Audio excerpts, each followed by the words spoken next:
वंदे गुरु परम वंदे महापुरुषते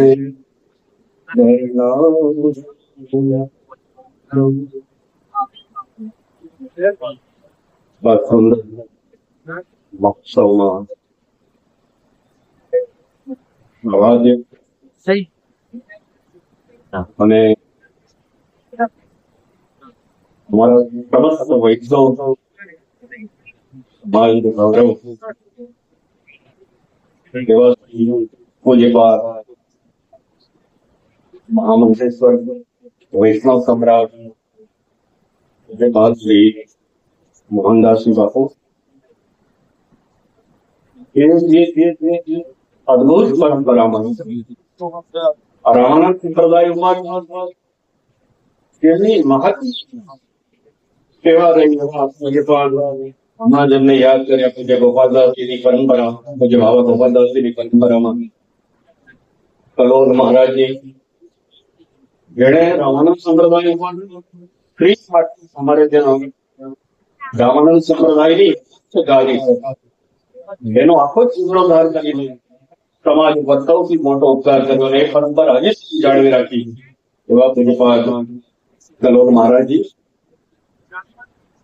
પૂજ્યપાદ આમંત્રેશ્વર પરમેશ્વરદાસ અને મંચ ઉપર ઉપસ્થિત સૌ સંતો સમુપસ્થિત પૂજ્યપાદ સૌ સંતોના ચરણોમાં સાષ્ટાંગ દંડવત ઉમતાવાસીઓને જય સિયારામ જય સિયારામ. ફરીથી બોલો બધા જય સિયારામ. આ ઉત્સાહ ના દલવંતી માતાના મહંત હમણાં જેમની ઘણી બધી પ્રશંસા થઈ એવા અમરદાસજી બહુ સંતોની ઉપસ્થિતિ છે. હમણાં મહારાજજીએ કહ્યું કે અધિક માસમાં અધિક છે પુણ્ય. આટલા બધા સંતોનું દર્શન આ ઉમતાવાસીઓના ભાગ્યમાં છે. બહુ મોટી ઘટના. સૌ ઉમતાવાસીઓએ આટલું બધું સુંદર મહત્ કાર્યક્રમ કર્યું છે એના માટે આપ સૌ ઉપર બલવંતી માતાની કૃપા એવી પાસે પ્રાર્થના.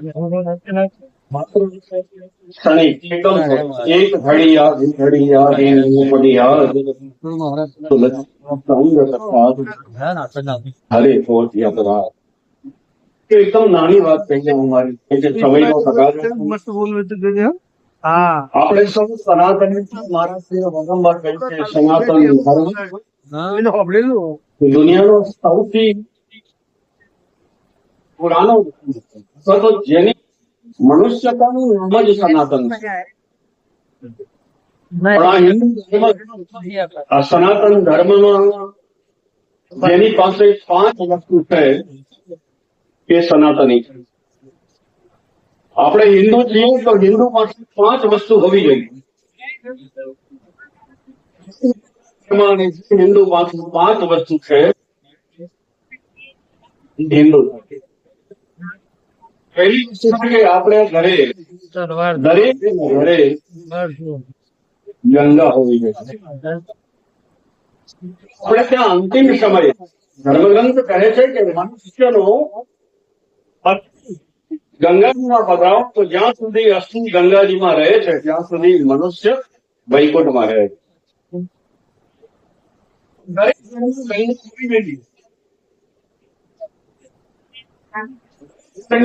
ગાય હોવી જોઈએ. આપણે બધા ગામડાના છીએ તો ગાયો આપણે ત્યાં હોવી જોઈએ ને.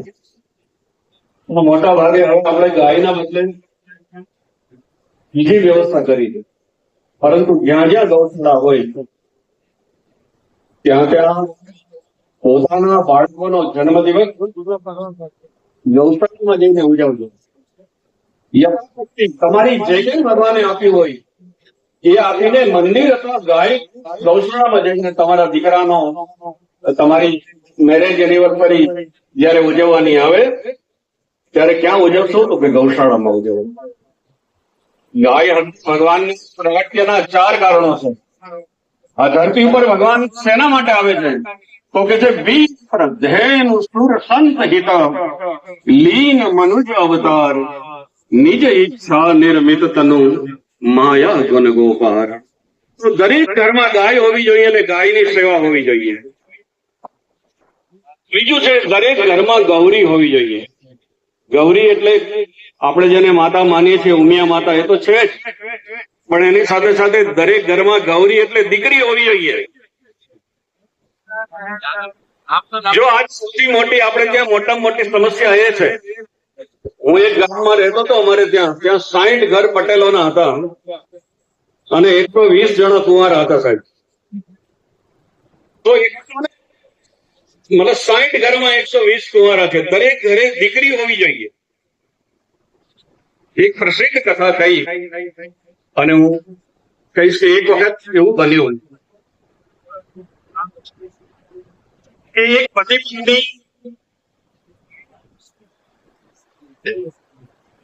પત્ની રોજ એમને ત્યાં મહેમાનો આવે. એટલા બધા થાક્યા એ કે હવે આપણે કોઈ મહેમાન આવે તો આપણે આપણો દરવાજો ખોલવો નથી. એ બંને દરવાજો બંધ કરીને બેસી ગયા. કોઈને કોઈ આવ્યા કરે, રોજ કોઈને કોઈ આવ્યા કરે, પણ પેલા પતિ પત્નીનો નિયમ હતો કે આપણે દરવાજો ખોલવો નથી.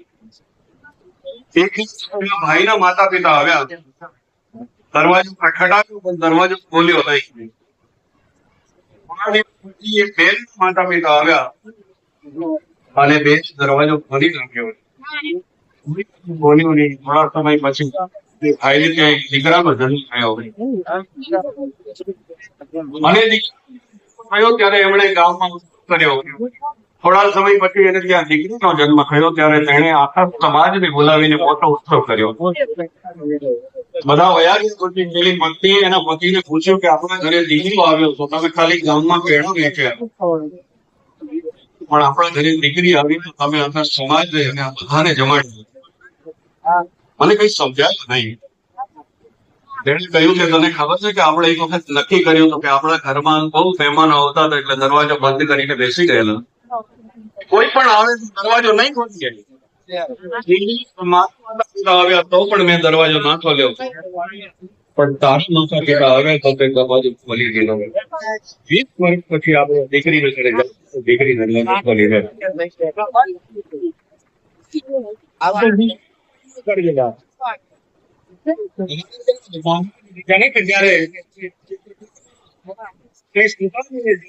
જનકની આંખોમાં અશ્રુ આવી જાય. સીતાજીનું નિષ્ઠ શરીર જોયા પછી જનકની આંખોમાં આંસુ જોઈ અને માં જાનકી પૂછે છે કે પિતાજી મારી આ દશા જોઈને તમને રડવું આવે છે? બોલે નહીં બેટા, તે મારા કુળને પવિત્ર કીધું. પુત્રી પવિત્ર કીએ કુલદો, મારા બે કુળને તારે દીધા બાપ. એટલે દીકરી બહુ મહતી ચીજ છે, એને સંસ્કારવાન કરજો. ગંગા, ગાય, ગૌરી અને ચોથું છે ગુરુ. દરેક ઘરમાં હોવો જોઈએ. જે ઘરમાં ગુરુ નથી, ગુરુ એ તમને દિશા આપશે, શિક્ષક તમને ગતિ આપશે, પણ એ ગતિને કઈ બાજુ વાળવી એ દિશાનું કામ ગુરુઓ કરતા હોય છે. એટલે આ ઉમતા ગામ ખૂબ ધનભાગી છે કે આટલા બધા સંતોનું દર્શન અમારા અમરદાસજી કારણે થયું છે આપણે સૌને. અને દરેક ઘરમાં અંતિમમાં છે કે દરેક ઘરમાં ગોવિંદ હોવો જોઈએ. ભગવાન રામની સેવા, ભગવાન કૃષ્ણની સેવા હોવી જોઈએ. આ 5 જેને ઘરે છે તે બધા હિન્દુ છે અને બહુ મહત્વની ચીજ છે. બધા જ કર્મગ્રંથોનો નિચોડ છે કે જ્યાં જ્યાં સમય મળે ત્યાં ત્યાં ભગવદ નામ લેવું. હરે નામ, હરે નામ ચલો નાસ્તૈવ નાસ્તૈવ નાસ્તૈવ ગતિરન્યથા.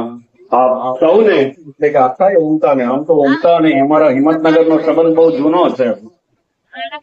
અમે ઉમતાનું નામ લઈએ એટલે અમારા માટે તો ઉમતા બહુ મહત્વ છે. અહીંના બહુ એક પ્રસિદ્ધ સાહિત્યકાર રામચંદ્ર પટેલ, એ આ ગામના સાહિત્યકાર છે અને એમના જ દીકરા અમારે ત્યાં પ્રિન્સિપાલ છે. હા, ઉત્પલભાઈ પટેલ અને પ્રફુલભાઈ તો આપણે બધા જાણીએ જ છીએ. તો આ ઉમદા ગામ ઉપર માં બલવંતીની એટલી બધી કૃપા ઉતરે. આપ સૌ એટલા બળુકા બનો, એટલા ધર્મનિષ્ઠ બનો અને એટલા તમારી મનને માના ચરણોમાં એટલા પરોજો કે આવું વારંવાર આવો કાર્યક્રમ કરીને અનેક સંતોને બોલાવીને એનું પૂજન અને દર્શન કરવાનો આપને લાભ મળે.